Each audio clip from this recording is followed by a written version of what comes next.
Well, welcome back to the podcast with Dr Brian Walker, a Legalise Cannabis Party in Western Australia. And I have got Dr Craig Buchanan with me today.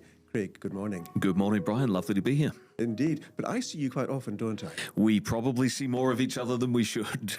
Tell me why. Well, you have been employing me for the last 3.5 years as your research officer. And what are you standing for now? I am standing in the third spot for the upper house ticket for the Legalise Cannabis Party at the next state election. Fantastic. How do you think we'll do? I reckon we'll do pretty well. I think building on the work that you've been doing in Parliament, we'll hopefully get 2 or 3 members in next time. I do very much hope so. And why was that important? Well, look, Brian, you and I know that the government really only reacts to pressure. And I think you've made a very good point of using that to our advantage this time round. Next time, we hope the numbers will be a little more forgiving. We don't expect the red wave to repeat itself.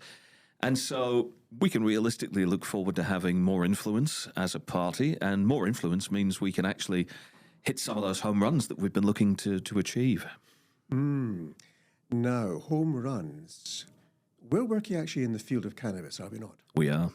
What does cannabis mean to you? To begin with, I think it meant freedom of choice. It meant allowing people to do what they wanted and felt was best for their health with their own bodies. It was bodily autonomy, basically. But of course, it's come to mean something a little more personal since then. Are you comfortable speaking about that? Yes, of course. Go for it. Look, 2 years ago, a little over 2 years ago, I was diagnosed with bowel cancer. Came as a bit of a shock, bolt out of the blue. Even more of a shock when the surgeons told me they were going to take the bottom third of my bowel away. So I was very lucky. They were able to reconnect me. And I had a good GP who was very amenable to prescribing medicinal cannabis for me in my recovery phase. Now, I've got no doubt that did a lot to help with, internal swelling. What it really did, though, was to get my brain back on track, because what they don't tell you about the reconnection bowel cancer operation is that you're going to spend a couple of months living on the toilet. Now, I was keeping a spreadsheet. I was probably going 50 plus times a day. I would go to the loo, I'd stand up, I'd need to sit down again. I'd do that a couple of times, I'd make it back to the bed. As soon as I lay down, something would move, I'd have to get up again. I was getting no sleep, no peace. And that went on for 3 or 4 days.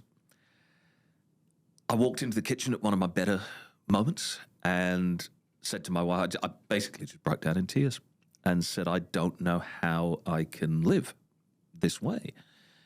I can't concentrate, I can't focus. How am I going to be able to produce work for you in a lot of cases?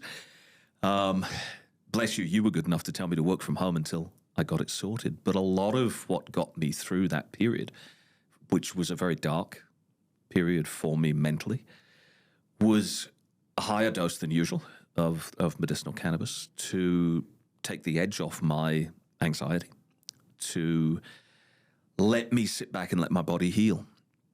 And I'm still on the cannabis. We've taken the dosage down, but it allows me to sleep at night. I'm one of those people who is either, I've got an on-off switch. I'm either awake or I'm asleep. There's nothing in the middle. I'm probably up on a bad night 3 or 4 times to go to the loo. And the medicinal cannabis keeps me just groggy enough overnight that I can get back off to sleep. But tell me, we have a lot of problems with people taking medicinal cannabis who are unable to drive or are perceived to be unable to drive because they're said to be impaired when cannabis is detectable, at least THC in the system. How impaired are you? Look, I would say I'm not, Brian. And I agree entirely you're not. Look, I think you are a little, in my case, I'm a little groggy until I get through the shower. I need a blast of cold water to wake me up. And I'm also blessed to be able to come into work on the train. So I don't have to run that risk on a daily basis that you and I see others running and suffering from. We need radical change in that space. I think we both know that. Driving with THC Because, of course, it's not in your system. You and I know this. If I came off, look, I've been on medicinal cannabis solidly for 2 years. I've hardly missed a day. If I came off now, today, and got behind the wheel of a car next week, I have no doubt that you'd still be able to find trace metabolites in my system. Oh, for 6 weeks, I'd say. But I'm not impaired. You know, once I'm through the shower in the morning, I'm good. Now, impairment, the cognitive function there. You have been producing high-quality work in the office all the time, have you not? In front of you is actually the economic report, that brilliant piece of work, which was actually your brainwave, wasn't it? Oh, look, I guess it was my brainchild, the economic case for cannabis, because I thought it was important, and you agreed with me, that we had to differentiate ourselves from other parties, but we also had to bring some of the people along with us on this journey in Parliament who might not otherwise have accepted what we were saying. You know, it's all well and good for us to say cannabis is a great healing herb, but there are some people in Parliament whose focus is purely economic. Indeed. And to be able to bring those people along, to be able to say, look, we are wasting $1.25 billion in each Parliament that we could be spending helping people, I think that's a message that's resonated. Indeed so. So that's a lot of cash, isn't it? A lot of childcare centres we could open, or indeed hospitals to finance. Tell me, if we were to legalise cannabis and take this field of THC away, what would then happen to the hemp industry? Oh, look, it has to then have a knock-on effect for hemp. Now, we weren't able to look at that in this report, though I'd hope to see one compiled in the next Parliament that looks specifically at hemp. We've been remarkably conservative in our estimates within the legalising cannabis space. The hemp industry would grow exponentially. And do you have in your mind an approximate figure? I know you're a precise person. You like the facts and figures. But can you extrapolate and give an estimate of what you expect the hemp industry could provide Western Australia? Look, I reckon it's got to be in double-digit billions because it flows on. We're not just talking about growing hemp, Brian. We're talking about replacing plastics. We're talking about building materials. We're talking about the potential for carbon capture. You know, this has once we've got it growing, there are boundless uses for hemp. What's stopping it from being grown? Look, I think we are in a little bit of a bottleneck at the moment that industries that are interested in the potential are saying to us, well, look, there isn't enough hemp being grown, so therefore we can't take advantage, while certain players in the field are saying, well, we can't grow more because we don't have a market for it. So it's the hemp equivalent of a chicken and egg scenario, I think. But the other thing, without a doubt, that is hindering this is government red tape. Government red tape. Now, that's something I've been speaking about in Parliament for quite some time. What is your concept? How can we actually fix the problem? It's all very well speaking about it. How can we address it? How can we fix it? Brian, I don't think anything you've proposed in this last 3.5 years of the current Parliament has been particularly radical, and I don't mean that as an insult. I think you've been very staid and conservative in the amendments that you've pushed for, and that's no different in the hemp industry. We need the government to have a look at the numbers in terms of what they will allow under the definition of industrial hemp, mostly because of the hot crop issue that we have here in WA with some frequency. And that's where a late warm patch in the growing period causes the hemp to have a higher than 1% THC, in which case we're ditching a perfectly good product. And we also need to normalise across any range of industries the capacity to use hemp. The Environment Minister was on Twitter this morning crowing about Labor government's plans for plastics. They're the same old plastics. They're the plastics that we create using the offshoots of the oil industry, and they're the plastics that take thousands of years to degrade. So we're looking at half measures. But tell me about the hemp plastics. This is maybe new for some people. Yeah. Look, hemp can do pretty much anything that current plastics can do. But it's way more biodegradable, way more environmentally friendly. because you're handling carbon capture 2, sometimes 3 times a year with a crop, as opposed to the sort of carbon capture we're used to with trees, where it takes a good few years for an oak tree to grow. You can get 3 runs of a hemp crop in a good harvest. Indeed. So looking here at innovative thinking, which takes us forward into a beautiful future. Innovative thinking, is that a feature in current politics?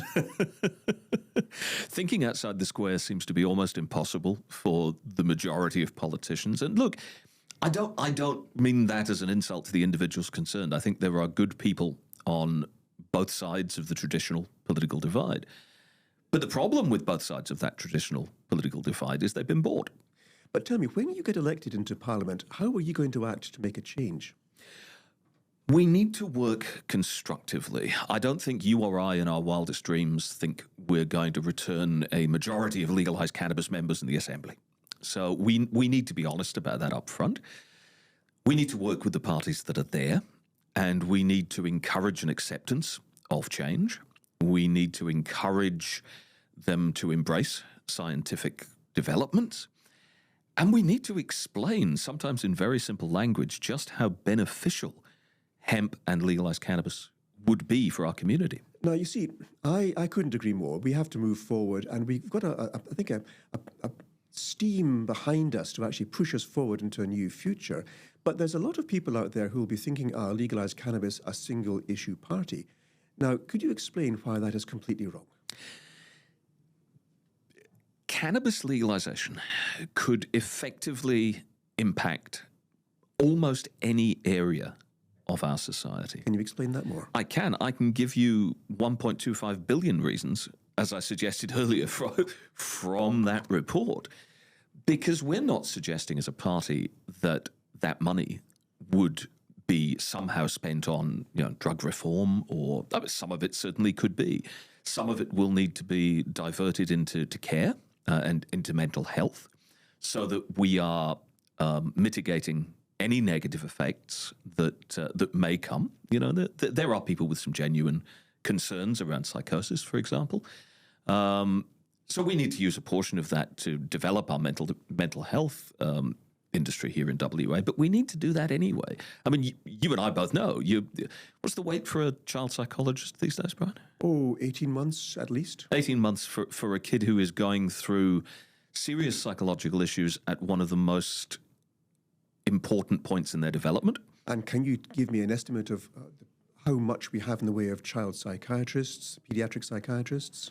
I wouldn't like to put a number on it, Brian, but it's too bloody few. Indeed so. So it's very difficult to manage this because it's left in the care of the general practitioner. And I find GPs in this country are being heavily impacted by regulations which prevent us from doing what we're trained to do. What's your thoughts on that? Brian, every bill that seems to go through this Parliament puts more of an impost on GPs.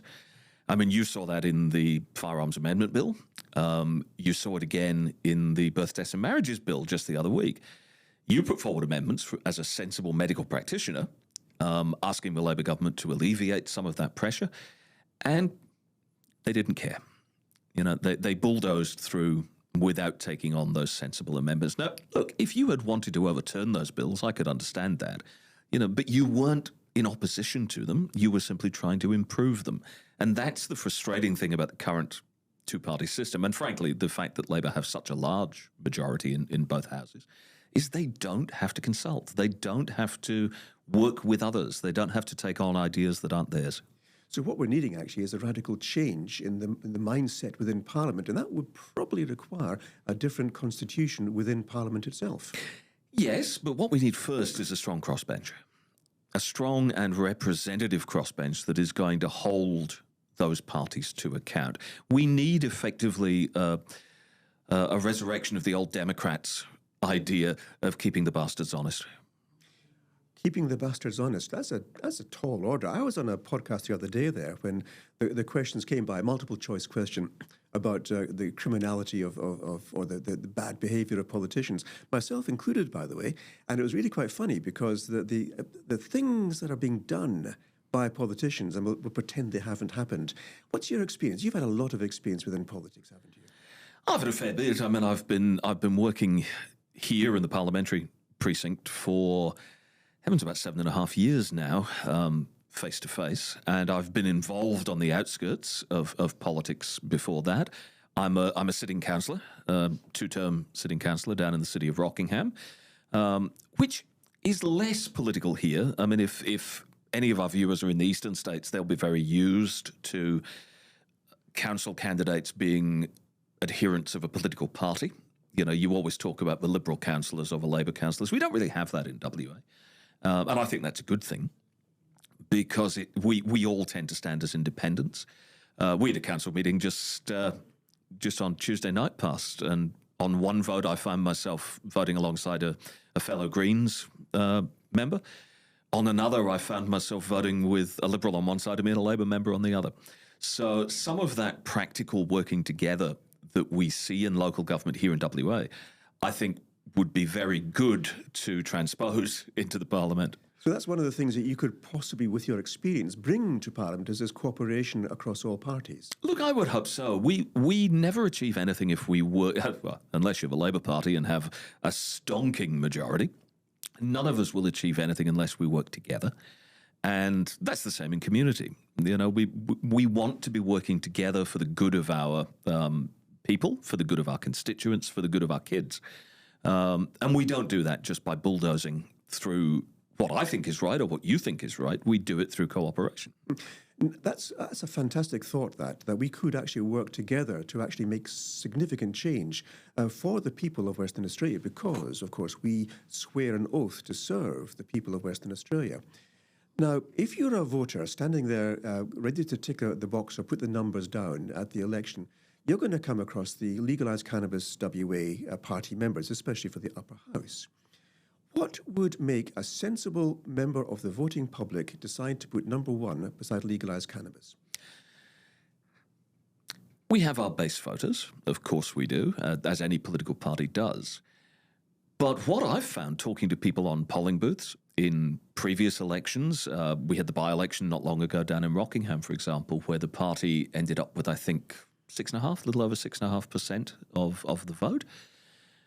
What I found was an acceptance, a general acceptance across the public that things have begun to change but haven't gone far enough in the realm even of medicinal cannabis. Now, you and I both know that because we hear it on a daily basis from the two major parties that, oh, well, we've legalized medicinal cannabis. What more do you want? Now, you got to call bullshit on that. Yes, they've legalized it, but it is neither affordable nor attainable for an awful lot of people. Now, I'm lucky. The job I do for you provides a reasonably good wage. You know, I've got no complaints there. So I can afford my cannabis oil without an issue. But I look at pensioners, I look at veterans in my own local community who find that impost incredibly difficult. You know, at a time when families are trying to choose between putting food on the table, you know, during this cost of living crisis that we undoubtedly are going through, to ask them to spend $200 or $300 a month on medication and to have no recourse to get any of that money back from the state is asking people to choose between their health and their financial prosperity. Indeed. And it goes across the board as well. We've got education issues, agriculture issues. There's so many problems across all the sectors in our community that need to be addressed. And so far, we have what I call as a status quo problem. We're thinking in the past, we're keeping it in the past, which means we're going backwards, really. But so these people are standing in the booth and they're looking, should we then choose someone who's different? My contention, of course, is yes, we should. But do we, you, yourself, Craig, Mel Dath, who's actually standing at number 2, and myself, do we actually have the skills, the abilities, mentally and physically? Are we the right people to be choosing for this? Are we the right people to answer that question to a degree? I mean, you and I would obviously say we do, but I would convince me if you were. Well, I would point people to your performance over the last 4 years. But how about yourself and Mel? Well, look, Mel is an established local businesswoman. She is a very coherent speaker. She brings small business experience. She brings a grasp of the hemp industry. She's a mother. She's a member of her local community. She's also a counsellor, as chance would have it, down in Margaret River. Similarly, my wife's a teacher.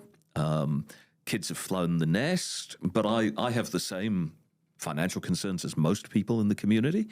And I'm out there on a daily basis as a counsellor, listening to people and trying to take their views on board. So I think adding that to the wonderful example you've given us of someone who can stand in Parliament and really connect to the people. I mean, the beauty of your role is that you're still a working GP. And so you're able to stand up with a level of authority in that Parliament that, frankly, nobody else has, certainly in the upper house, to be able to say, I saw this patient 2 days ago. This was his or her issue, and you are not helping as parties in this chamber to address that. As against career politicians who may have gone into politics at an early age and not really had any real life experience, which upsets me, I think. I want people who know about how people live rather than people who think they know about how people live. True. I mean, I come at this from an academic point of view. I've worked in the university sector for most of my adult life. I came to Australia, heavens, 21 years ago now, and how quickly it passes, working in university accommodation down in Fremantle, and then moved to UWA. So I do have experience outside of politics. You might say in a slightly ivory-towered fashion in academia. But my time at Tommy Moore, for example, at UWA, was mostly spent working with country kids from either Geraldton or from the southwest, who came to UWA with no concept of what a tertiary education entailed, and trying to make sure that they settled, that they integrated, and that they learnt to the very best of their abilities. So I used to have some lovely conversations with farming families up and down. I remember one lady phoning me one time saying, look, it's going to be a couple of weeks till we can pay little Johnny's fees. And I said, yeah, that's not a problem. She said, yes, I've just got to sell a cow. And it rocks you back a little when you think, yeah, I can understand where she's coming from. But until she put it into words, I never actually encapsulated that in my own mind, that here was a family looking to pay a few $1,000s for their son's bed and board at university. And that equated to a single cow in a paddock that they had to butcher and sell. Wow. That is really quite moving. But then a light-hearted question now. You see, can we give any reassurance to the voters that they're not going to just be choosing middle-aged, bald men with beards? Now, well, I think Mel is the Mel sitting at number 2 is the reassurance there. Yes, you and I are middle-aged, bald men with beards, and we have joked about this before. I seem to recall going into a meeting with some government officials very early in our time, Brian, where you came in, I came in, then Moshi, who was working with us, also a middle-aged man with a beard, came through, and the parliamentary secretary saying, is there a recruitment issue in your office? And you going, well, isn't there one in yours? So we can have a light-hearted laugh in politics. We can, and I think it's important that we reassure the public that if you vote Legalise Cannabis, your hair will not fall out. And we can have fun at the same time as making our society better. Brian, we've got to. If you're a politician working, it's not a 9-to-5 job. You're working full time to represent the people. You've got to enjoy it. If you're not enjoying it, you're doing it wrong. Quite so. And on that note, Craig, I thank you very much. Thank you, Brian. Authorised by F. Mulholland, Legalise Cannabis, WA.